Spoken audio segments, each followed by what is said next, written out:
Y bueno, y os presento a Roberto. Roberto Guzmán de Villoria es licenciado en Ciencias Físicas e ingeniero de materiales por la Universidad de Salamanca. Obtuvo su doctorado en nanocomposites en el año 2007 por la Universidad de Zaragoza, bajo la tutela de nada más y nada menos que el doctor Mirabetti. Ha trabajado como investigador en materiales compuestos y nanocomposites en el MIT, en el Departamento de Aeroespacial y Astro durante 5 años, y después obtuvo un contrato Ramón y Cajal, por el que volvió a España, incorporándose al Instituto INDEA como líder del grupo de nanoarquitectura y diseño de materiales. Ha trabajado para INDEA durante 5 años y en el año 2007, en enero de 2017, se incorporó a FIDAM, la Fundación para la Investigación, Desarrollo y Aplicación de Materiales Compuestos. Y bueno, pues hoy en día sus intereses actuales siguen estando en composites, obviamente, tanto en nanocomposites como en la fabricación automática de nuevos materiales compuestos. Y sin más, te cedo la palabra. Roberto, muchas gracias por colaborar con nosotros y bienvenido. Bueno, gracias a EMAC por esta oportunidad. Y bueno, y a todos los que estéis atendiendo a estas horas, ¿no? Que muchos preferís casi estar en casa, pues también el vuestro tiempo. Y bueno, os voy a contar un poquito en lo que yo he trabajado estos años, que es desde que yo empecé en composites, pues bueno, gran parte ha sido en nanoarquitecturas y nanocomposites, ¿no? Y os voy a dar una visión un poco personal de un poco de lo que yo he investigado, centrado sobre todo en materiales reforzados con nanocompuestos de carbono. Yo cuando empecé, me acuerdo que era ya 2003, entonces empecé a hablar de que se podía hacer un ascensor al espacio. Sería muy interesante ir al espacio, un ascensor, había gente que estaba interesada, ¿no? Y había que hacer un material para ese ascensor. Y entonces surgió un material que eran los nanotubos de carbono, se popularizaron en el 91 y entonces parecía como un material ideal para hacer un cable. Luego, al cabo de unos años, en 2004, se popularizó un material que es el grafeno, y entonces ya era todavía mucho más revolucionario. Bueno, hasta en los cómics, ¿no? Hay cómics donde el hombre de hierro, Iron Man, ¿no? Pues en vez de estar hecho de acero, está hecho de grafeno. Entonces, el por qué estos materiales, ¿no? Si todavía no se sabían nada más cuando se empezó a hablar de ellos, ¿por qué son tan interesantes desde el punto de vista mecánico? Y entonces es ahí donde, bueno, aparecen publicaciones, pues ya desde el 1921, había una publicación de Griffith, donde decía que un material, cuanto más pequeñas fueran sus dimensiones, su espesor o su diámetro, mayor era su resistencia. Había menos probabilidad de que tuviera un defecto, entonces hacía comentar mucho la resistencia mecánica del material. Esto se estudió para la fibra de vidrio y bueno, se ve cómo aumentaban exponencialmente sus propiedades. Y con el carbono pues ocurre algo parecido. Hay gente que ha utilizado modelos mecánicos, incluso viendo las propiedades con distintos diámetros, esto aumentaría.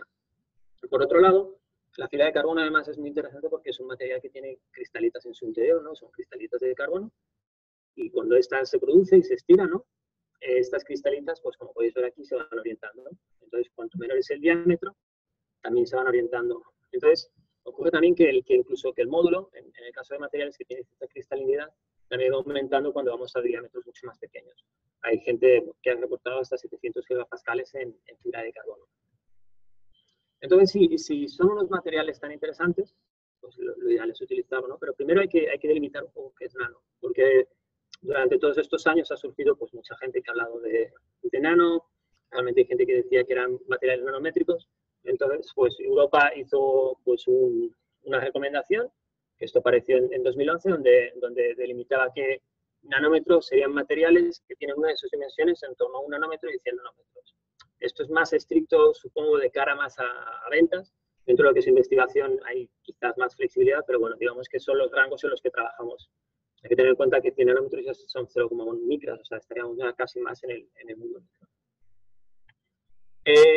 Dentro de los materiales que se pueden utilizar, o de los nanomateriales que cumplen estas condiciones, destacar en el mundo de los composites las nanoarcillas, que son materiales cerámicos de pequeño tamaño, que se utilizan bastante como aditivos, y sobre todo más en lo que son estructurales, o sobre todo también por sus propiedades eléctricas, es el grafeno, que está compuesto, pues como podéis ver, es una lámina de carbono, de átomos organizados de forma cristalina.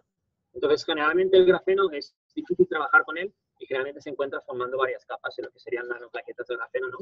Como si tuviéramos varios grafenos juntos, y generalmente estos pues tienen sus dimensiones en las direcciones de la lámina suele estar en torno a 20, hay gente que ha reportado 100 micras, perdón, y bueno, se trabaja en ellos como si fueran en forma de polvo. Por último están, aunque se empezó a trabajar en el 91, realmente se reportaron por primera vez en los 50, son los nanotubos de carbono, que no es más que un átomo de el grafeno, digamos, pero en forma de tubo.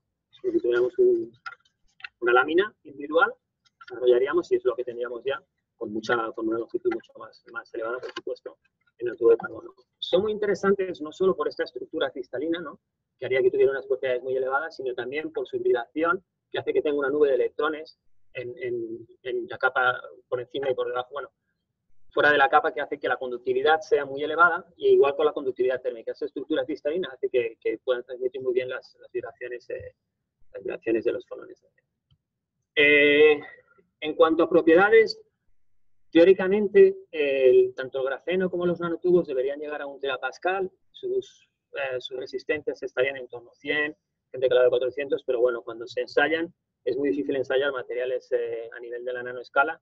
Entonces, generalmente estos valores son estimativos y, bueno, según se haga el ensayo de una forma u otra, aunque son elevados, son algo inferiores. En cuanto a las propiedades térmicas, tanto los nanotubos, y aquí estaría también el grafeno, su conductividad térmica es mucho más elevada, tanto como el que del cobre o incluso que la fibra de carbono. Lo único que su conductividad eléctrica, aunque es elevada, es un poquito inferior a la del cobre. Pero aún así, en conjunto, como un material con esas propiedades mecánicas, térmicas y eléctricas, lo hacen ideal para aplicar en materiales compuestos. Comparando con las fibras convencionales, ¿no? Por ejemplo, si estas serían en un diagrama de ASBI, donde tenemos el módulo específico y la resistencia específica, si tuviéramos los valores de la fibra de carbono o la fibra de vidrio, hay que tener en cuenta que lo que nosotros hacemos en materiales compuestos es mezclarlos con un polímero, y al final tenemos unas propiedades que estarían más o menos intermedias entre lo que serían fibras avanzadas y polímeros. Si consiguiéramos trabajar con unos materiales con propiedades más elevadas, como es el grafeno y los nanotubos, podríamos teóricamente conseguir materiales que estarían en esta región y aumentaríamos al menos un orden de magnitud las propiedades de los materiales compuestos convencionales. Esto evidentemente sería un gran impacto para muchas industrias, pero hay que ver cómo podemos hacer esta transición. Es muy complicado, sobre todo por el tamaño. Como podéis ver, si esto fuera una fibra de carbono, generalmente, pues bueno, por dar un tamaño suelen estar en torno a las 7 micras.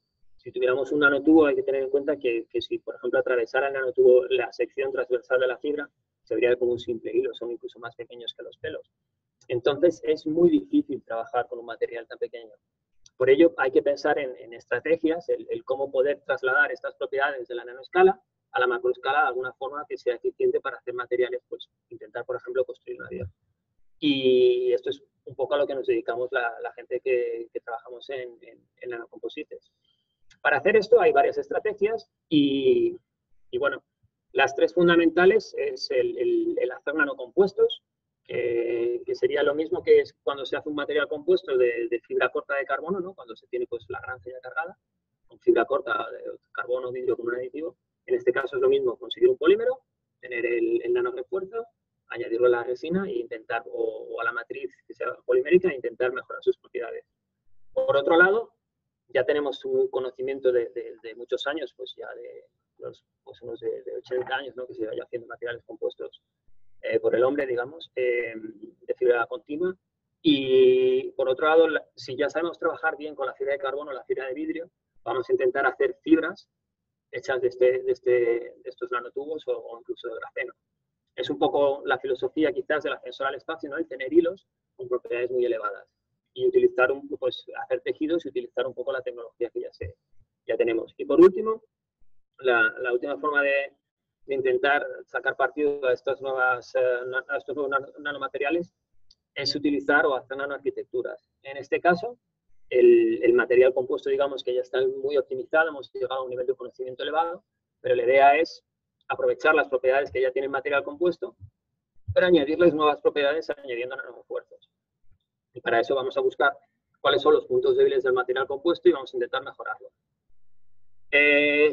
En cuanto a nanocompuestos, el problema es el cómo hacerlos, ¿no? Entonces, un poco, si nos fijamos, la naturaleza ya lleva haciendo esto desde hace, pues,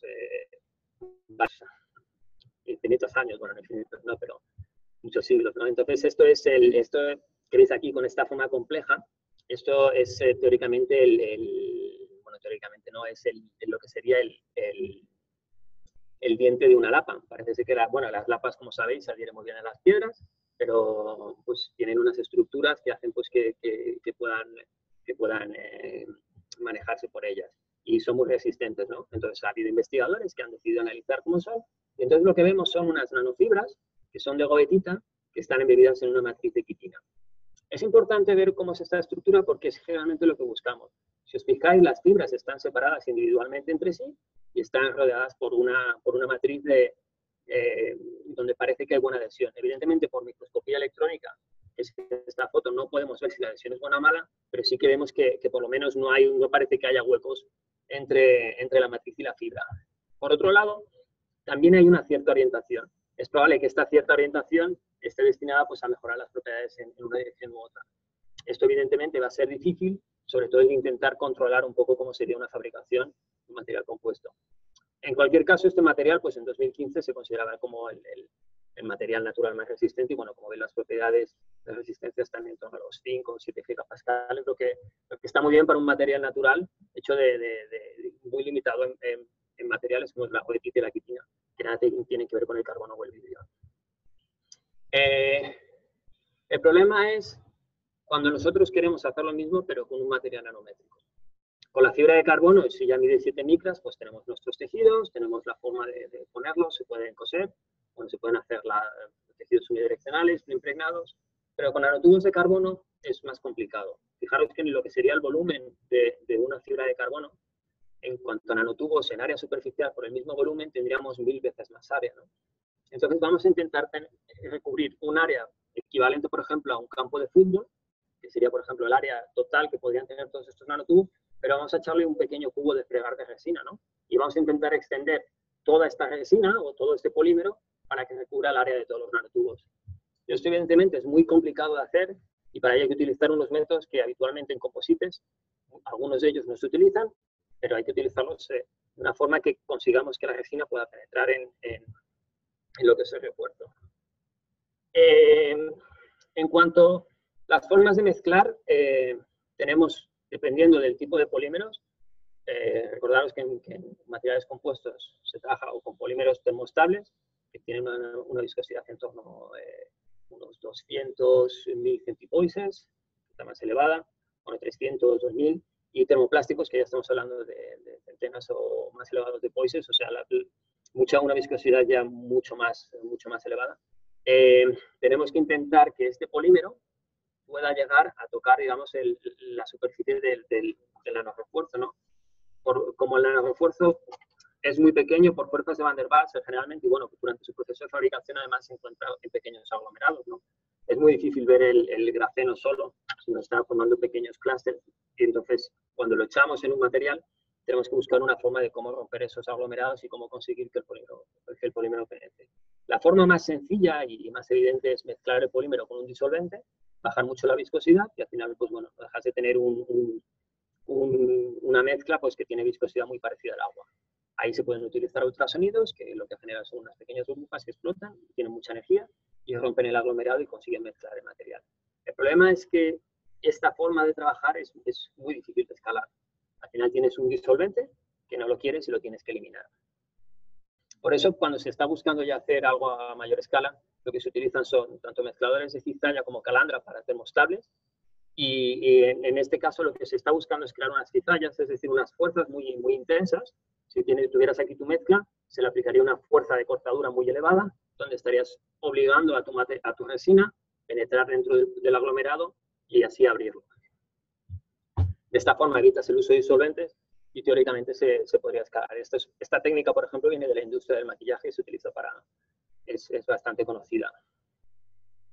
En cuanto a termoplásticos, lo normal es lo habitual, aparte de la mezcla de polímero y disolvente, lo habitual es utilizar técnicas que ya se utilizan en termoplásticos para utilizar aditivos como es una extrusión, lo único modificando el usillo, y optimizando los parámetros. Entonces, bueno, en el usillo, cuando tiene lugar la mezcla, ya está aplicando una cizalla y de esta forma lo bueno que tiene es que ya puedes producir unos pellets donde ya lo puedes utilizar en un proceso de material termoplástico convencional.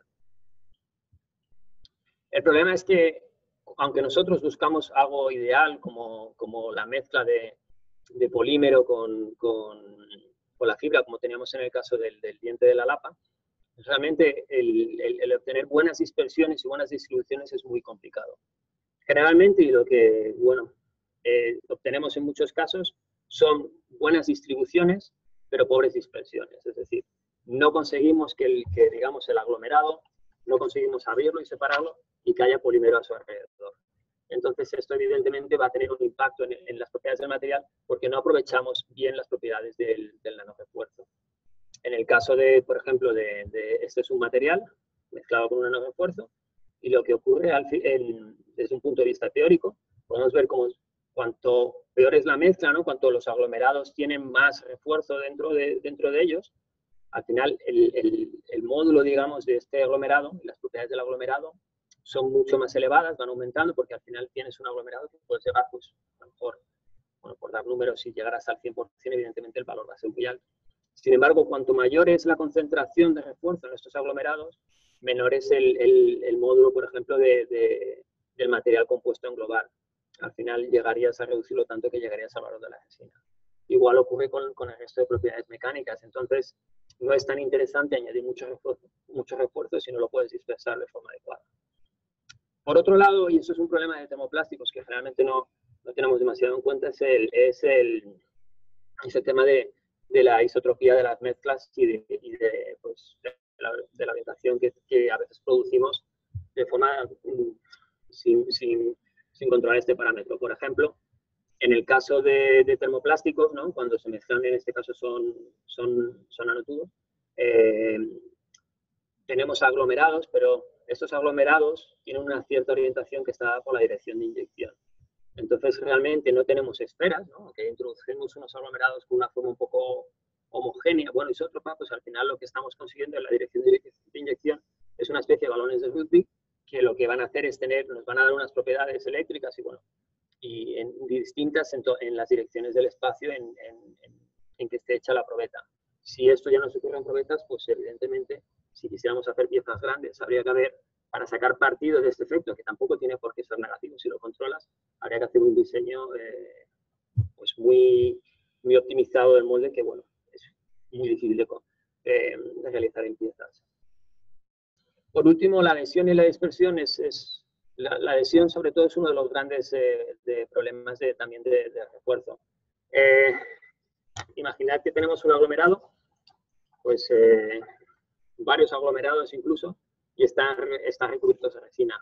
Estas capas son muy inertes químicamente, el enlace SP2 es de muy alta calidad, pero hace que no haya una forma de hacer una interacción covalente iónica con el material, entonces la interacción es muy débil, o incluso aunque la interacción sea buena, la interacción entre capa a capa es muy débil. Entonces, a veces nos encontramos con que lo que hayamos añadido refuerzo, tenemos una especie de huecos para el material, la zona de la mina, y hace que el material, aunque tenga un refuerzo, cuando miramos la resistencia, realmente no funciona de forma adecuada porque no hay una adhesión entre el refuerzo. Por otro lado, ocurre igual en este caso son nanoplaquetas de grafeno. También ocurre que cuando vemos la superficie, por ejemplo, de una fibra de carbono, una fibra de vidrio, en la superficie vemos fragmentos de resina no adheridos en su superficie. En este caso, como la adhesión no es buena o bien adelaminado, no sabemos muy bien por qué, en este caso vemos como las superficies son muy limpias, incluso tienen esta especie de, como si fuera estructura de folio doblado, ¿no? Que ocurre cuando se ve grafeno sin ninguna adhesión con nada, es como grafeno muy limpio.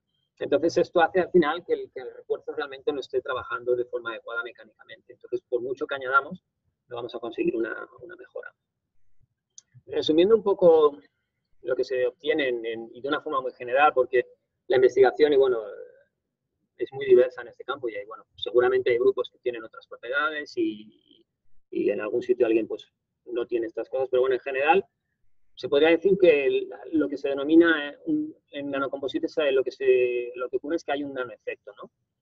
Quizá es un término no adecuado, pero sí que lo que quiere referirse es que para pequeñas fracciones volumétricas sí que hay una mejora en propiedades. Es decir, si añadimos, depende del tipo de refuerzo, pero en este caso en polipropileno estamos añadiendo nanotubos, ¿no? Cuando añadimos menos de, pues será en torno a los 0,75% en peso de refuerzo, vemos una mejora. En nanoplaquetas grafito, en este caso es para menos de 1%, pero cuando añadimos ya más cantidad de refuerzo, vamos viendo cómo las propiedades no mejoran, se mantienen o ya no hay un efecto positivo o incluso disminuyen respecto al material sin reforzar. Entonces no tiene mucho sentido añadir mucha cantidad porque estamos muy limitados por una cantidad máxima. Por otro lado, aparte, digamos, esta mejora de propiedades no se corresponde igual para todas las propiedades. Es decir, si buscamos un refuerzo mecánico, a lo mejor vemos que el óptimo es en torno al 0,5%, pero para buscar un refuerzo eléctrico, quizás para el mismo material, la misma mezcla, el óptimo se consigue al 0,5%. Entonces habría que intentar buscar dentro de la propiedad que queremos cuál es el valor adecuado y optimizar en esa cantidad. Por otro lado, en propiedades mecánicas y bueno, en general en cualquier material con nanorefuerzos, aparte de la matriz y el refuerzo de qué tipo utilicemos, hay una dependencia muy fuerte al mismo material, del proceso y de la cantidad de muestra que vayamos a producir. El procesado hace que bueno, muchas veces cuando seguimos la bibliografía hay mucha dispersión de resultados y a veces, pues bueno, afinando un poco más algunos parámetros se pueden conseguir mejoras interesantes.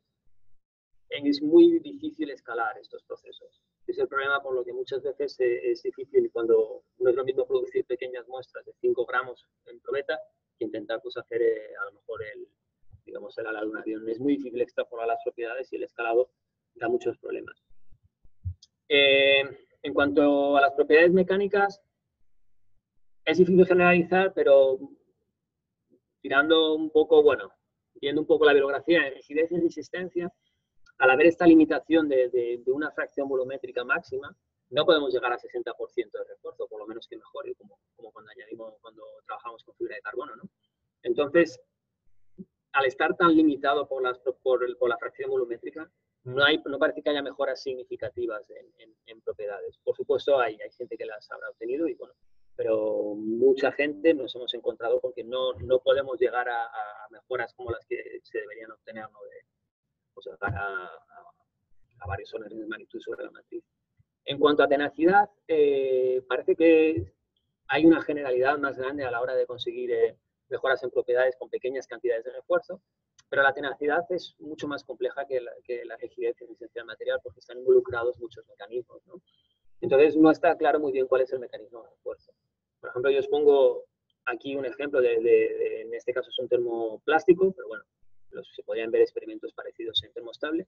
Son dos tipos de polipropileno, uno reforzado con nanoplaquetas de grafito y otro con nanotubos. Y la diferencia es que, bueno, el polipropileno sin reforzar tiene una superficie, tanto para un tipo de polipropileno y otro, con fibrillas estiradas, digamos, muy homogénea una con otra. Sin embargo, cuando vamos a un material con nanorefuerzo, lo que vemos es que la superficie es mucho más rugosa. Hay unas zonas, ¿no?, donde aquí están los aglomerados, con donde parece que se ha creado una especie de camino tortuoso que quizás ayuda a liberar más energía. El caso es que, bueno, tampoco hay una certeza de cuál es el mecanismo de refuerzo, pero no parece que esté ligado a la propia resistencia del grafeno, sino como que parece que, o del nanotubo, sino que parece que a su alrededor hay regiones distintas. Hay gente que habla de cristalinidad, hay gente que habla pues, de flexión de la fisura. Entonces, dependiendo del polímero y de cómo sea el refuerzo, bueno, se obtiene una mejora, pero bueno, no parece que sea directo a las propiedades del propio refuerzo y sí a un poco a cómo ha modificado el modo de fallo. En el caso de materiales más estructurales como es la resina epoxi, bueno, aquí hay un review de hace 3 años, ¿no?, donde se puede ver las propiedades de los distintos materiales reforzados, la resina con aglomerados de grafeno, que ellos directamente los llaman grafeno, nanotubos y nanoarcillas, y al final con los que está obteniendo mejores propiedades es con grafeno, en algunos casos llegando pues casi a mejoras del 100%, ¿no?, 2 veces sobre el módulo del material. También es muy interesante y además es algo en lo que realmente hay unas mejoras muy significativas, es en el caso de la conductividad eléctrica. Al final, los nanorefuerzos de carbono tienen una ventaja muy importante, es que son conductores eléctricos. Entonces, en un material, no es visto de una forma muy simple, quizás, bueno, pero una forma sencilla de verlo es como si estuviéramos añadiendo pequeños cables de cobre, ¿no?, a una resina, ¿no? Entonces la dispersamos esta resina y, bueno, según haya una cantidad de cables de cobre, cuando hay 2 cables de cobre, ¿no?, imaginemos que solo tenemos 2 cables en la resina, pues si queremos medir la conductividad entre la superficie superior e inferior, no se tocan, entonces no puede contactar, no puede transmitir el flujo de electrones, pero si añadimos más cantidad de estos cables, llega un momento en que se forma un camino conductor, ¿no?, como podemos ver en este caso, ¿no? Entonces hay un camino conductor de nanorefuerzos. No se tienen por qué estar tocando, por cierto, porque hay un cierto efecto túnel, pero bueno, sí que es cierto que tienen que estar muy cerca entre ellos.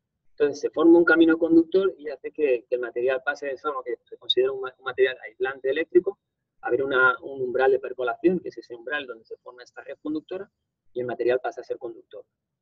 Para nanotubos este umbral suele, dependiendo si son resinas termostales o termoplásticas, en termostables, generalmente suele estar más pequeño del 1 o 0,5%, depende de cómo se haya hecho la mezcla sobre el peso del material. Y si es otro refuerzo como grafeno o, por ejemplo, negro de humo, que es otro material que se usa mucho para mejorar la conductividad de los polímeros, esta cantidad aumenta porque es una propiedad que depende mucho de la morfología del refuerzo. Pensad que el nanotubo tiene forma, pues digamos, de fibra, ¿no? Entonces tiene un diámetro del orden de nanómetros y su longitud puede ser de micras o de incluso hay gente que ha reportado milímetros. Entonces tenemos una longitud, pues, más de 1000 veces más elevada. Entonces es más fácil conseguir un camino conductor aún teniendo aglomerados que con partículas esféricas, porque las partículas esféricas al final, para que lleguen a formar una red conductora, ¿no?, como en este caso, necesitas mayor cantidad. En este caso podríamos decir que percolaciones, mientras si por nanotubos estarían entre 0,51 termostales, quizás carbon black, pues unos 5, más del 5%, dependiendo, quizás 3%, dependiendo de cómo se ha hecho la mezcla. Un poco para que veáis qué propiedades se obtienen con los distintos materiales, en este caso para polipropileno, pues bueno, como veis, carbon black, como os he comentado antes, se obtienen las conductividades buenas, ¿no?, del orden de, se puede llegar hasta 0,5 Siemens centímetro a menos 1, pero con 40% de carga, es elevadísimo. Y en cambio para nanotubos se obtiene mejores conductividades por esta diferencia de morfología, ¿no? Es más fácil tener una percolación o crear una red conductora con nanotubos que con plaquetas de lo que sería el grafito, ¿no?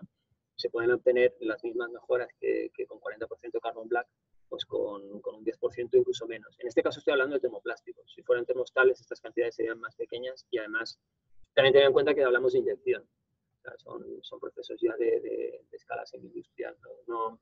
A nivel de laboratorio, por supuesto, esos valores bajan. Un muy breve repaso de lo que serían los materiales compuestos más populares que se utilizan hoy en día. El óxido de grafeno, que es el grafeno oxidado, ¿no? Parece que funciona bastante bien en tenacidad cipativa, pero aunque se añaden, no se está muy seguro de cómo es por qué funciona, cuáles son los mecanismos de refuerzo. Y al igual que en todos los materiales que voy a hablar ahora mismo, no hay una estandarización de materiales. De hecho, por eso el esfuerzo de Europa un poco al empezar a fijar ya parámetros, es decir, bueno, esto es nano, esto no es nano, pues esto es un pequeño problema. El grafeno, cuando es de una sola capa, que es muy difícil el trabajar con él y conseguirlo, cuando es una sola capa es ideal para transparencia. En cambio, como hay que dispersarlo, y bueno, pues generalmente ya cuando son de varias capas, entonces ya para propiedades multifuncionales también por supuesto funciona, evidentemente. Lo que pasa es que si es de una capa, el precio es más elevado que si fuera ya de varias capas. Generalmente, comercialmente, en materiales solemos trabajar con el de al menos 1 o 2 capas. Es muy difícil asegurar en una sola capa. De momento el precio, supongo que, bueno, ahora ya no sé en cuánto está el precio del mercado, y bueno, y igualmente le tiene el problema de la estandarización. En cuanto a nanotubos y nanofibras para aplicaciones, hay más investigación, quizás porque, bueno, se lleva más tiempo, ¿no? Con nanotubos se empezó a trabajar en el 91 y con grafeno en el 2000, 2004, ¿no? Entonces, ha habido más investigación y, sobre todo, parece que empieza a haber aplicaciones en recubrimientos superficiales, bien en forma de velos, que ya son comerciales, pero también en y también parece que funciona bien para tenacidad. Problema, aparte de que no hay una estandarización, bueno, el tema de todos los nanorefuerzos los tienen, el tema de salud y el riesgo de cómo trabajar con ellos, pero bueno, parece que los nanotubos y las nanofibras pues va a ser un problema importante, pero bueno, en este caso no voy a hablar porque tampoco yo no he trabajado en el tema, pero es un tema bueno, que hay que resolver.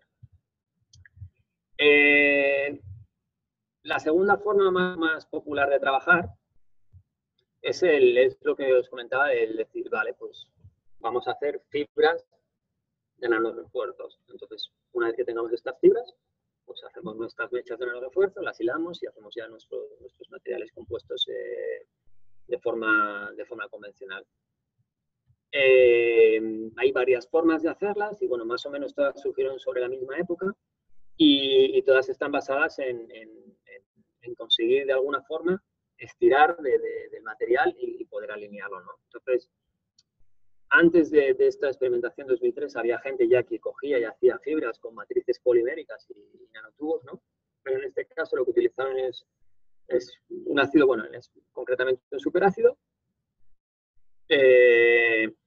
mezclaron el material y lo pasaron por un paño coagulante, entonces lo van estirando y al final pues lo que consiguen es que tengas una gran densidad de nanotubos en forma de fibra y con este baño eliminan el disolvente. Además, por el efecto del ácido mejora ataca un poco la superficie y hace que haya una buena interacción entre nanotubos.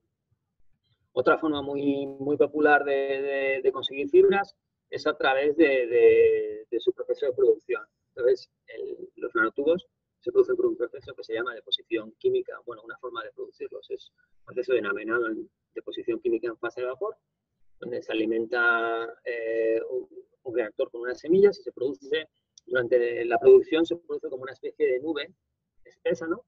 Pero si coges, por ejemplo, una varilla, bueno, esto es a alta temperatura, pero podrías coger una varilla metálica, estirar, y bueno, como la explica la gente que trabaja en este tema, es como si te estiraras y estuvieras haciendo algodón dulce, ¿no? Entonces estiras, haces tu algodón dulce, pero empiezas a hilar y tienes una fibra. También es fácil, bueno, la gente que trabaja en este tema puede obtener velos y hay varios productos comerciales o empresas que ya venden este tipo de velos. Y por último, otra forma muy parecida de trabajar está basado un poco en la misma filosofía de la fibra durante la producción, pero en este caso ya se producen los nanotubos alineados, ¿no? Y tendrías una estructura que llaman bosque de nanotubos. Tendrías tus nanotubos que tienen en torno, en este caso, 1 milímetro, quizás un poquito más cortos. Y al final, una vez que tienes, digamos, como si tuvieras una especie de hierba de nanotubos, estiras de uno de ellos o de unos pocos de ellos y empiezas a hilar y empiezas a bobinar como un poco como se hace con la lana de las ovejas, ¿no? Al final la lana está formada por pequeñas fibras, pues se les da una torsión para que haya una interacción mecánica entre ellas. En este caso sería lo mismo y así podrías hacer una sola fibra de carbono. Bueno, en todos estos casos harías una sola fibra o bien un pelo. En cuanto a propiedades mecánicas, a nivel de laboratorio, de momento los valores son buenos y yo no tengo constancia de que hayan superado a las mejores fibras de carbono, pero sobre todo parecen interesantes para temas de propiedades eléctricas y térmicas, donde sí que tienen un valor muy elevado. Aparte es un material que por ejemplo, pues se puede utilizar en aplicaciones donde se necesiten estos valores y con cierta resistencia. Evidentemente, como el grafeno ha surgido más tarde o se ha popularizado más tarde, también hay gente que está intentando hacer lo mismo con grafeno, ¿no? Y la idea es la misma un poco, ¿no? Si tienes un material que es como copos, entonces pues si los alineas, los haces en este caso, no creo que es en un cristal líquido, bueno, se le da cierta direccionalidad, y entonces con un postprocesado al final puedes tratarlo térmicamente y al final llegas a conseguir una estructura, ¿no? Que es como de copos cilíndricos en forma de fibra, lo que llaman como un autoensamblaje. Y potencialmente es muy interesante y, bueno, como recordatorio un poco, hay que tener en cuenta también lo que es una fibra de carbono, ¿no? Si vemos un poco la bibliografía, cuando se ve la SEM de fibra de carbono, realmente tenemos estructuras de este tipo y al final tenemos como estos pequeños copos de grafito, estas estructuras grafíticas, y cuando sale de la sección transversal, ¿no?, de una fibra, vemos como que tiene unas estructuras y esta orientación en el plano en dirección de la fibra. Entonces, bueno, no se sabe si mejorarán o no las propiedades de la fibra de carbono, porque es una investigación muy nueva, pero desde luego es interesante que el ver un poco, pues, bueno, cómo se parecen a las estructuras del carbono. De hecho, cuando se miran publicaciones antiguas, se le llama a veces fibra de grafito, ¿no?, a muchos papers. Y por último, hablaron de nanoarquitecturas. La filosofía o el punto de vista de trabajo de nanoarquitecturas, la idea no es el decir, vamos a hacer un nuevo material compuesto, vamos a hacer una nueva fibra, ¿no? La idea es decir, bueno, si el material compuesto ya funciona bien, está bastante optimizado y hay gente trabajando en este tema, vamos a intentar añadir o mejorar aquellos puntos donde es mejorable el material compuesto, ¿no? Y uno de los grandes problemas que tiene el material compuesto es que al final son fibras, ¿no?, pegadas entre sí, pues, por un polímero, por un adhesivo, ¿no?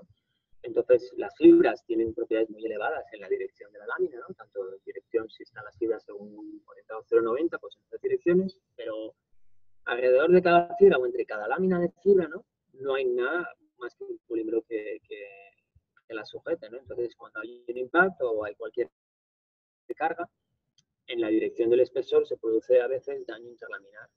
Y si es entre las capas, daño intralaminar. Entonces, lo ideal sería intentar mejorar de alguna forma esa adhesión o esa interacción para que mejore las propiedades. ¿Cómo se podría hacer? Pues bueno, hay formas de hacerla, por supuesto con microfibras y demás, pero en este caso parece ideal si hay un poco de espacio muy pequeño aquí, pero si ya es un espacio nanométrico, vamos a intentar meter ¿no?, como era la frase de hay mucho espacio ahí debajo, ¿no?, de Feynman, vamos a intentar el aprovechar ese pequeño hueco y añadir una nanofuerza. Las dos nanoarquitecturas más populares en este tema son uno que es el nanostitching o nanocosido, que consiste en impregnados, ¿no? Tienes tu preimpregnado de fibra de carbono, ya debido en su resina, y añadirle a su superficie una capa de nanotubos alineados. Entonces, bueno, es un proceso que es como se trasplantan, digamos, ahí se crecen los nanotubos alineados, se pone el film de pre-pre, se queda ya con el film con los nanotubos en esa dirección y se van pegando varios films. Film, nanotubo, film. Y bueno, en teoría podrías tener tu producto ya implementado con los nanotubos. Otra forma de trabajar es lo que se llama el fuzzy fiber o fibra peluda, que está basado en la misma filosofía, pero ya no es solo reforzar entre las láminas, sino reforzar alrededor de cada nanotubo. Entonces tú tienes tu fibra de carbono y de alguna forma le anclas nanotubos en su superficie. Evidentemente, por escala, esto sería imposible de hacer trasplantando, entonces lo que se hace es introducir la fibra de carbono en un reactor de deposición química en fase de vapor. Entonces, durante la síntesis, entonces se hace la síntesis del refuerzo alrededor de la fibra. Esto es más complicado porque hay que ajustar las temperaturas de síntesis del nanotubo, que suelen ser en torno a 700 grados, aunque bueno, se pueden hacer hay gente que va a sintetizar a temperaturas más bajas. Entonces, optimizando estos parámetros se puede hacer sin dañar la fibra de carbono. Bueno, de hecho, ya hay bastantes grupos que trabajan en esta forma. ¿Cuál es la ventaja que tiene? Bueno, sobre todo para recordar un poco, no sé si conocéis, bueno, hay un ensayo que es el típico para ver de laminación, que es el ensayo de modo 1, en el que si tienes un material compuesto se le crea un daño y se crea una fuerza que va abriendo de todas formas el material y lo va delaminando. Entonces, si en esta superficie se ponen entre capa y capa como clavos, cuando va delaminando realmente el refuerzo que obtiene o la energía que tiene para evitar esa delaminación es a través de, cuando hay estos pequeños microfibras en este caso, es a través de la fricción, ¿no?, que va haciendo la fibra al despegar del material. Al ser una fricción, ¿no?, que depende de, pues, cuanto más superficie haya y cuanto mayor sea la longitud de este refuerzo por superficie, por unidad de diámetro, mayor será ese efecto. Entonces, por ejemplo, teóricamente, ¿no?, haciendo un modelo mecánico muy simple, teóricamente para fibras micrométricas, pues en torno a unos 7 micras de diámetro, pues podrían obtener mejoras pues, de 50, bueno, no en este caso, pues 1 o 2 veces, bueno, en este caso 5 veces, dependiendo un poco del material, pero para nanotubos deberían tener mejoras supuestamente de hasta 40 veces la tenacidad, ¿no? Lamentablemente, cuando la gente ha trabajado en este tema, no ha obtenido estas mejoras. Estos serían los datos experimentales para nanotubos de unos 10 micras de longitud. Entonces, digamos que la superficie que está embebida para cada labio de fisura es la mitad, 5 micras.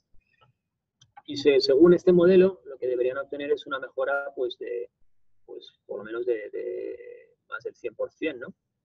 Y sin embargo, la mejora es mucho más pequeña. ¿El por qué ocurre esto? Bueno, no está muy claro, pero lo que sí que se ha visto es que en la superficie de fisura sí que se ven como pequeñas secciones de nanotubos, ¿no? Despegadas, pero estos nanotubos no son de 5 micras, son menores de 1 micra. Entonces parece que la fisura, pues en vez de ir por esta zona, lo que sería ideal, ¿no? Para las propiedades mecánicas, pues si tiene una zona donde es muy difícil propagarse y una zona donde es muy fácil, pues la fisura al final aquí necesita mucha menos energía para propagar y se produce el despegue de la superficie. Entonces, si queremos realmente mejorar el material, lo que tenemos que intentar es forzar a la fisura para que vaya a esa zona donde hemos puesto el refuerzo, que para algo nos ha llevado tanto tiempo poner, ¿no? Entonces, bueno, hay varias formas de trabajar. Se puede trabajar con nanorefuerzos. Hay gente que piensa que se ponen, pues, por ejemplo, plaquetas, en este caso son nanoplaquetas de grafito o grafeno, ¿no? Cuando se ponen en el material, pues intentar crear un camino tortuoso, pero bueno, en este caso, por ejemplo, pues hubo problemas en la fabricación, se ve porosidades y demás, y bueno, no hubo mejoras en lo que sería la tenacidad, sobre todo comparado con la mejora que hay en un material con nanotubos de carbono alineados, pero hay gente que sí que ha obtenido por lo menos las mismas propiedades, o sea, no empeora el material. Otra forma que parece más interesante es un poco el decir, bueno, si realmente queremos forzar a la fisura a seguir un camino conductor, vamos a intentar seguir un camino de nanorefuerzo, vamos a intentar poner algo que realmente haya un refuerzo y además vamos a hacer un refuerzo mecánico, ¿no? Entonces, hay una investigación muy interesante que consiste en pegar dos materiales que son químicamente muy inertes, que es como es el PDMS con el teflón, ¿no? Entonces tienes tu silicona, tu teflón, le ponen estos tetrápodos y bueno, cuando miran la resistencia de pelado, en la zona donde tienen estos tetrápodos, pues al final tiene una mejora muy elevada. ¿Se puede hacer esto en materiales compuestos? Como idea, sí, tiene todo el sentido del mundo. El problema es que estas estructuras son muy difíciles de conseguir y en este caso son de óxido de zinc. Es un material muy frágil, es semiconductor, es muy interesante para, por ejemplo, en el caso de materiales tan blandos, pero para una resina termostable o un termoplástico de altas prestaciones, pues no parece el refuerzo ideal. Entonces, bueno, buscando qué materiales pueden ser, por ejemplo, hay una posibilidad de utilizar múltiplos de carbono. Entonces, se supone que si se crea esta estructura, pues si hubiera una fisura, en vez de seguir este camino tortuoso, pues de alguna forma intentaría, en vez de seguir este camino lineal, de alguna forma debería seguir un camino tortuoso porque no tiene una zona más fácil o no de seguir la fisura. Esto, bueno, pues estas estructuras se han sintetizado, se crean por un reactor, bueno, es un proceso, tiene su complejidad, pero bueno, crecen bastante bien. Y cuando se ponen en la interfase, sí que se obtiene una cierta mejora en propiedades mecánicas. Es interesante, sí, pero hay mucho más que explorar y probablemente, pues bueno, a lo mejor hay otras formas de mejorar más eficientes. Ahora mismo no es muy difícil mejorar el comportamiento de la laminar, pero bueno, hay gente que sí que tiene mejoras un poco más elevadas. Resumiendo un poco en cuanto la resistencia de vida corta y la tenacidad, podemos decir que bueno, se puede llegar al 70%, hay gente que tiene un poquito más de refuerzo, de valores para fracciones volumétricas muy pequeñas, y en donde sí que es algo que la mayoría de los grupos obtienen es en cuanto a las propiedades eléctricas, ¿no? Las propiedades multifuncionales, sobre todo cuando estamos hablando de materiales como la fibra de vidrio, o podría ser la salto alumina, que no conduce la electricidad. La conductividad en el plano puede mejorar 10 a la 6 veces y a través del espesor 10 a la 8. Y cuando hablamos de carbono como es conductor, generalmente en el plano no hay mejora en conductividad porque al final la conductividad ya, al añadir tan poco refuerzo frente a un 60% de fibra de carbono, el efecto nano no se nota tanto, pero sí que mejora algo en la conductividad a través del espesor. En cualquier caso, no dejamos de tener un material que tiene una conductividad eléctrica, tenemos una mejora o al menos no pierde propiedades mecánicas y esto sí que es relativamente sencillo de conseguir. y si además te añade una conductividad, quizás se le puede utilizar para ciertas aplicaciones. Y es aquí un poco donde parece que ahora hay más interés, aunque bueno, quizás haya más mejoras en mecánica en el futuro. En cuanto a cómo utilizarlos, perdona, a ver si puedo, hay un problema en materiales compuestos, que es el tema de sensorización. Cuando una estructura tiene un defecto, pues hay que crear, o cuando se quiere monitorizar del daño en defecto, pues hay que poner cableado, hay que poner un montón de sensores en el material, y eso es muy difícil, por ejemplo, si quisiéramos esto para hacerlo en una estructura in situ. Por cierto, esto es el Columbia cuando miraban un defecto. Si tuviéramos un material que ya tiene muchos pequeños sensores o una especie de red nerviosa en su interior, podríamos intentar ver el daño, ¿no? Entonces, en este caso, si tenemos un material, una matriz, que tiene un montón de pequeños cables o una red conductora, cuando se aplica una tensión, si estos cables empiezan a romper o a estirarse, en las zonas donde se rompe, la conductividad será menor, aumenta la resistencia, y esto se puede medir durante el ensayo. Entonces, bueno, no hace falta que sea ni grafeno ni nanotubos, esto por ejemplo está hecho con nanofibras, y se puede ver durante un ensayo de fatiga cómo el ensayo de fatiga, pues la fuerza, ¿no?, es seguida por la diferencia de resistencia. Incluso como se va generando un daño, se puede ver cómo el valor promedio de resistencia va aumentando. Por otro lado, basado en el mismo concepto, al igual que cuando se tiene un cable de cobre, ¿no?, conectado a la corriente eléctrica, ¿no?, cuando esta corriente es muy elevada, vemos que el cable se calienta, ¿no? Y esto es por efecto Joule. Si hubiera un defecto en esta estructura, ¿no?, una estructura conductora con un nanorefuerzo, si aquí la corriente no pudiera fluir porque hay un defecto, la corriente va a tener que ir alrededor del defecto, y esto hace que la temperatura en estas regiones sea más elevada que en estas zonas. Entonces esto se podría ver o bien con una pintura térmica o bien con una cámara térmica durante un ensayo in situ, y ya no solo es ver si tu estructura ha fallado o no, sino localizar el daño. En este caso de este ensayo, se puede ver cómo al estirar el material, alrededor del defecto hay una zona que se va quedando más frío, que es esta zona azul. Cuanto más estiras el material, esta zona también se va enfriando, probablemente pues porque está más estirada y hay más daño, pero esta zona, la temperatura ha disminuido en mayor cantidad, y vemos cómo parece que el material ha fallado por esta zona. Esto ya no es que el material ha fallado. Entonces, esto sí podría ser interesante pues a la hora de intentar localizar daños. Más propiedades de la conductividad eléctrica. Bueno, disipación electrostática, por supuesto. Si comparamos con un material que no tiene conductividad, como es en este caso con un panel de vidrio, al añadir un nanorefuerzo, evidentemente hay un apantallamiento para todas las frecuencias.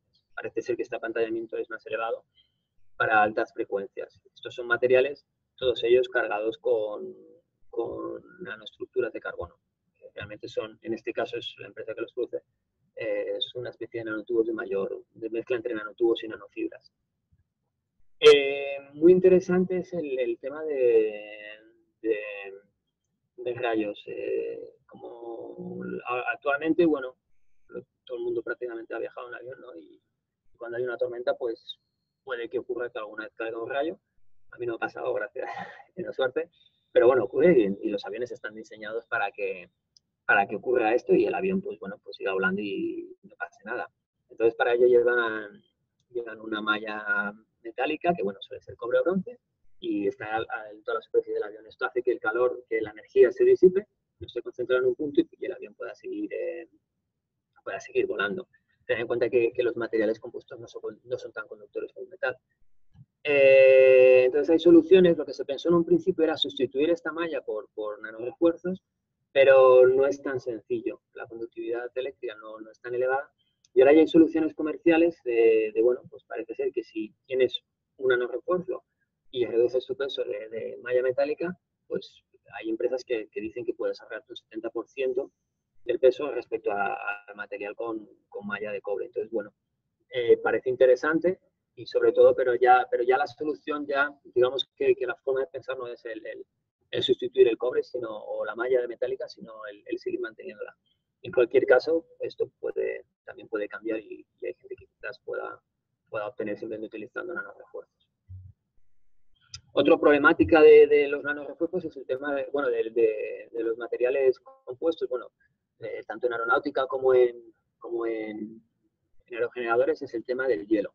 Imaginemos que aquí viene un fragmento de hielo, o en una pala de un aerogenerador, durante la rotación, podría ocurrir pues, que este fragmento de hielo saliera despedido y hiciera un daño en el fuselaje.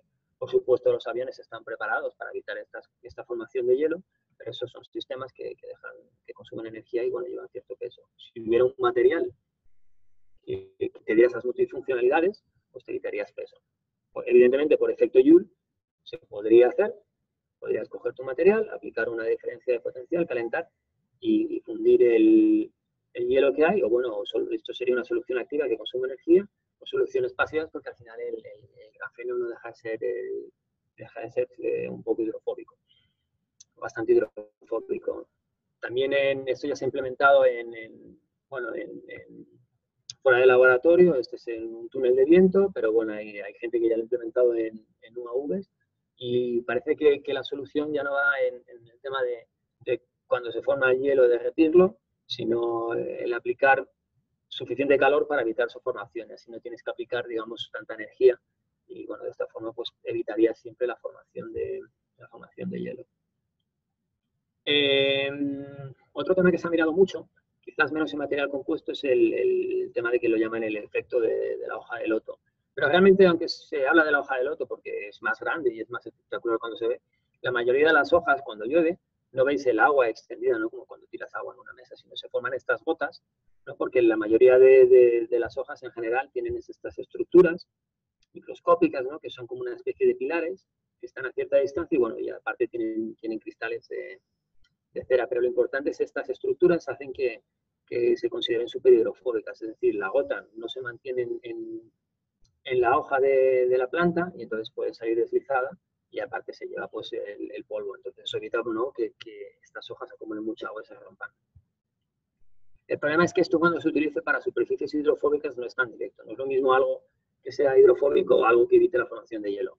Por ejemplo, hay gente que se ha visto pues, que estas estructuras lo que a veces es forman condensación o a veces incluso tienen formación de escarcha en la superficie, lo que puede hacer pues, que estas pequeñas estructuras pues, se rompan y sean demasiado frágiles. Además, es un efecto superficial.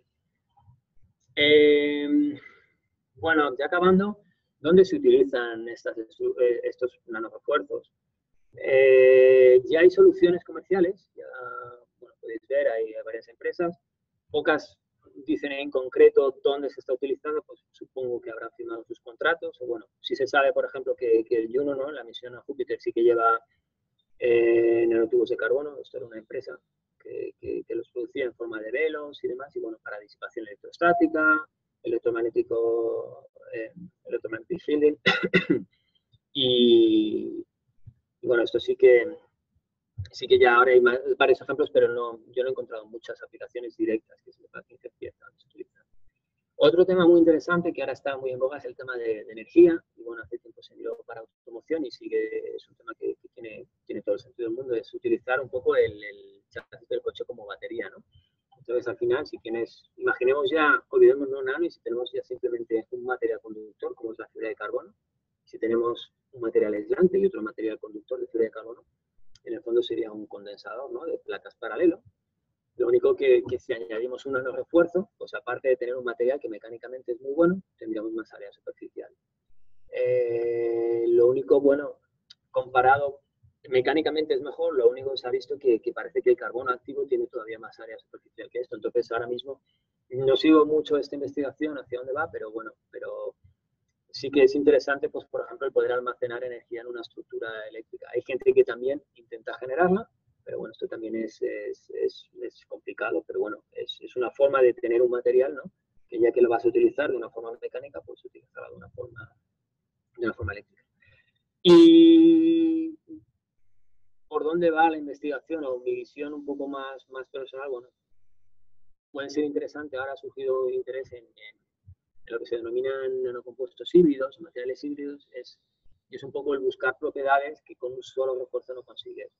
Por ejemplo, si buscas algo que te aumente la conductividad eléctrica, pero te baje la conductividad térmica, es muy difícil, porque solo materiales cerámicos muy difíciles de sintetizar tienen esta combinación de propiedades, ¿no? Generalmente van unidas. En cambio, si utilizas esferas huecas, por ejemplo, que su conductividad térmica es muy baja, y le añades a su superficie nanofibras de carbono, pues podrías tener materiales con baja conductividad térmica, pero a su vez conductores. Bueno, puede ser interesante, pero es cierto que bueno, ahora está surgiendo y queda mucho por hacer. Y como curiosidad, esto es de 2011, yo que sepa, nunca se ha llegado a desarrollar. Había gente que reportaba, ese es el vídeo, y se reportaba el utilizar nanotubos de carbono para hacer capas invisibles. Creo que entonces aquí es un velo de nanotubos y aquí lo que aplican es una corriente eléctrica. Entonces, como podéis ver, está en agua, pues parece como que de repente ya al aplicar la corriente ya no se ve nada. Entonces, evidentemente, si pudieras hacer algo invisible, pues ¿quién no va a querer, ¿no? el comprarlo, ¿no? Como en Harry Potter, ¿no? Cuando tenía la capa de invisibilidad. Bueno, esto tiene truco, no es invisibilidad. Esto está basado un poco en los espejismos de los desiertos. Y bueno, al final la idea es que cuando calientas alrededor de un objeto, por efecto Joule, pues estás cambiando el índice de refracción. Entonces la luz no se ve reflejada, sino se ve refractada. Bueno, si queréis, miráis con cuidado el vídeo y como veréis, bueno, aquí realmente no es un material invisible. Aquí, como veis, hay un reflejo de otra área. Y para acabar, pues agradecer a mucha gente que me ha ayudado en estos años en el tema de nano. Por supuesto, al centro donde estoy ahora, a FIDAM, y bueno, los centros donde he estado antes, Zaragoza, el Next Lab y Media Materiales, y mucha gente que seguramente me olvido de alguien, pues porque han sido ya unos cuantos años y he tenido mucha suerte en contar con gente muy amable y agradable que me ha ayudado. Y bueno, y lo siento igual si me he olvidado de alguien, y también si alguna de las referencias pues falta, pues ha sido porque se me ha olvidado o no me he dado cuenta. Y con esto pues podéis preguntar lo que queráis y gracias por estar ahí, por vuestra atención, y a la EMAC también. Gracias. Pues muchas gracias, Roberto, por tu magnífica presentación. Ha sido muy instructiva y además muy completa con todos los ejemplos de aplicación que nos has puesto al final. Tenemos varias preguntas que han ido surgiendo durante tu charla, pero como hemos comentado inicialmente, preferíamos dejarlas para el final. Y bueno, pues si te parece, empezamos con ellas. Vale, siento que me ha alargado un poco, me acabo de dar cuenta. Bueno. Ha estado muy bien. Bueno, pues tenemos varias preguntas, como te decía. La primera de ellas es de nuestro presidente, Jacinto Tortosa, que dice así: ¿qué hay que hacer para incorporar nanos en la industria? Por ejemplo, en la industria aeronáutica. ¿Qué hay que hacer para incorporar nanos? Muy buena pregunta, por supuesto. Hay que hacer investigación aplicada, pero hay dos, en mi opinión, pero bueno, esto es quizás una opinión ya. En primer lugar, hay que encontrar algo que realmente tiene un valor que merezca la pena el esfuerzo de introducir un nuevo material. Y hay en propiedades funcionales donde parece que sí que tienen un interés y podría tener aplicaciones interesantes, pero hay que demostrarlas y sobre todo a gran escala. Lo que no vale, y hay que ser consciente como investigadores, ¿no? Somos culpables un poco de haber trabajado en escalas muy pequeñas, y cuando hemos intentado ir a niveles más grandes, la industria se ha encontrado que no puede extrapolar esas propiedades. Entonces, yo creo que es un factor muy importante, que es un trabajo que tenemos que hacer entre investigadores y centros más de desarrollo de la industria, ¿no? El ir un poco más allá de la prueba de laboratorio para conseguir algo muy novedoso, pero que no podemos o no sabemos escalar. Y luego hay otro factor importante, dependiendo de la industria, porque no todas las industrias tienen este problema, que es el tema de la toxicidad, que bueno, se está trabajando. Europa es una de ellas, muchos proyectos, pero hay otras industrias donde quizá no la aeronáutica, quizá no la de electrónica, pero sí el trabajar con material que todavía no hay una regulación de cómo trabajar, y bueno, todo el mundo es consciente de lo que pasó hace unos años con materiales de forma de fibra, y bueno, eso también es otro tema a solucionar. De acuerdo.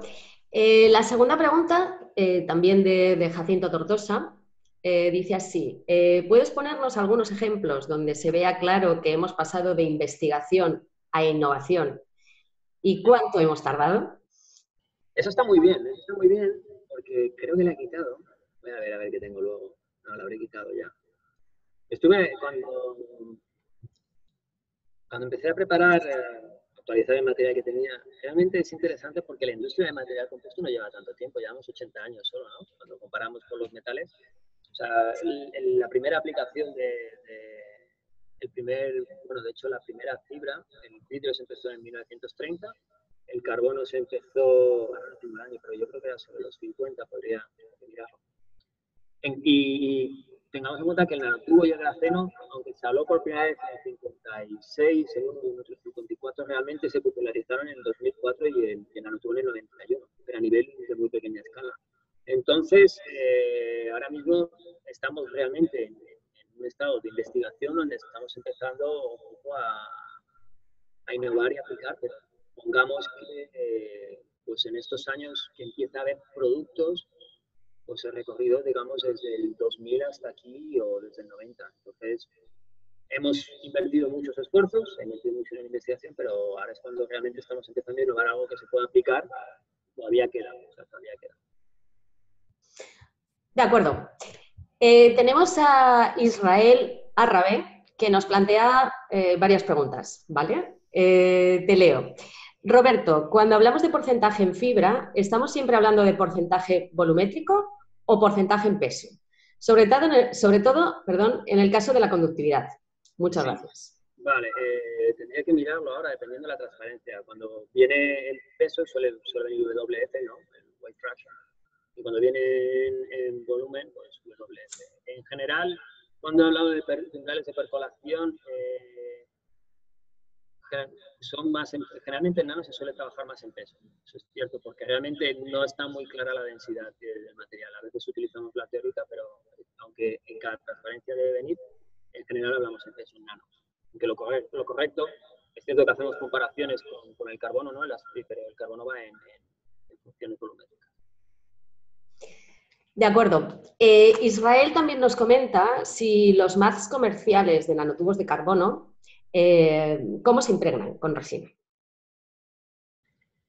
Yo he tenido muy pocas oportunidades de trabajar con mats comerciales. Supongo que te refieres a mats de nanotubos alineados. Bueno, dependiendo. Yo he trabajado, cuando son mats de nanotubos verticalmente alineados, en ese caso la impregnación es bastante buena con termostables porque hay un efecto de fuerzas capilares que hace que se moje. Entonces, digamos, es como si metes una semilleta de papel en el café, ¿no? Y al final succiona un poco la resina. Entonces, en esa dirección, cuando hablamos de mat en nanotubos perfectamente alineados, ahí sí hay una buena impregnación. Y yo he trabajado muy poquito con mats de materiales de nanotubos alineados en la dirección de la lámina, digamos, de los que sostienen de las fibras. En ese caso, lo que yo he trabajado en impregnados, lo metíamos en un autoclave, entonces pues funcionaba, pero ahí no te puedo decir mucho. Muy bien. Francisco Javier Navas dice así. Hola Roberto, muchas gracias por la presentación. Me ha aclarado muchísimas cosas. Y la pregunta es la siguiente. ¿Crees que la nanotecnología podría realmente llevar a la obtención de un textil con propiedades conductoras térmicas del mismo orden de magnitud que los metales? Es una pregunta... La verdad es que, bueno, es una muy buena pregunta y además he pasado muy de puntillas de la conductividad térmica porque las mejoras en eléctrica son relativamente fáciles de conseguir porque al final una conductividad eléctrica, tú tienes tu contacto, ¿no? Cable con cable, si están un poquito cerca, pues a veces te túnel, los electrones pueden saltar. Más o menos se puede visionar de una forma más sencilla. La conductividad térmica es mucho más efectiva por electrones por fonones, ¿no? Al final lo que tienes son vibraciones de red, cuanto mejor sea tu cristal, más perfecto, mejor conduce, ¿no? Recordemos que el diamante es uno de los mejores conductores térmicos y no eléctricos, ¿no? Entonces, lo que se busca al final es el conseguir, digamos, figuras cristales. El problema es que cuando tienes dos regiones cristalinas separadas por una región amorfa, aquí hay la conductividad en esta zona es muy mala, digamos, el mecanismo de conductividad térmica es muy malo y hace que aumente, que no haya una buena transmisión del calor. Entonces, si se trabaja con material en forma de polvo, de momento no se ha conseguido resolver. Hay gente que lo dopa con metales e intenta resolver este problema. Es probable que la forma mejor y más efectiva con la tecnología de conseguir un textil térmico pues sería de alguna forma intentar que la fibra o la estructura sea lo más continua posible, el nanotubo o el grafeno, el material que se utilice lo más largo posible, y para tener una buena propiedad térmica. Creo que es interesante, sobre todo es en una propiedad que funciona muy bien, como habéis visto, su conductividad es incluso más elevada que la del cobre, la de un solo copo o un solo nanotubo. Entonces yo creo que sí que hay oportunidades, y además ahora hay más interés que antes en térmica, quizás, porque bueno, hay más necesidad, no lo sé. Vale, y la última es de Luis Méndez y dice así: hola, muchas gracias Roberto por una magnífica presentación, lo cual comparto.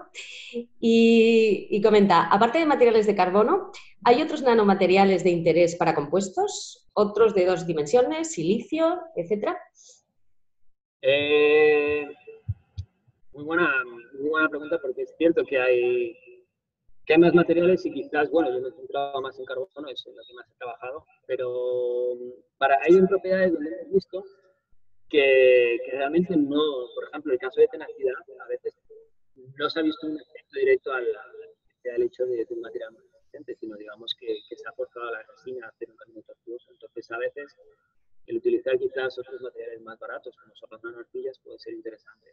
Es muy interesante también que a veces vamos un poco, quizás intentamos hacerlo más tecnológico, a veces incluso para tenacidad, el tema de las estructuras de termoplásticos, pues, también parece que es muy efectivo, lo único que no tiene la conductividad eléctrica. Entonces, bueno, yo creo que ahora mismo hay un interés en otros materiales, sobre todo dependiendo de lo que se busque. Si se busca conductividad, tanto eléctrica como térmica, el carbono parece que ahí va a ser el vencedor. En mecánica, no sabría decir. Y luego la segunda parte sobre materiales bidimensionales, gracias al grafeno ha habido mucho interés y bueno, sigue habiendo materiales bidimensionales, pero yo no conozco, ahora que se esté mirando mucho en materiales compuestos, del óxido molibdeno y demás materiales, pero no veo ahora mismo que haya tanto movimiento en estos materiales. Sé que se está mirando en los nanotubos de nitruro de boro, creo que en conductividad, en resistencia térmica es mejor todavía que el nanotubo, porque en presencia de oxígeno pueden aguantar, si el nanotubo a 400 ya se degrada, y el grafito, bueno, y el grafeno también, creo que puede aguantar 800 grados, entonces para propiedades de alta temperatura puede ser más interesante, pero tampoco puedo decir mucho más porque la verdad es un campo enorme, el campo de nano, bueno, y composite. Sí. Vale, pues muchas gracias, Roberto. No tenemos más preguntas, así que si te parece, pues bueno, despedimos el webinar. Muchas gracias por tu colaboración. Gracias por invitarme y enhorabuena por esta iniciativa, que me parece muy interesante y espero que a todos. Gracias. Gracias y gracias a todos por asistir.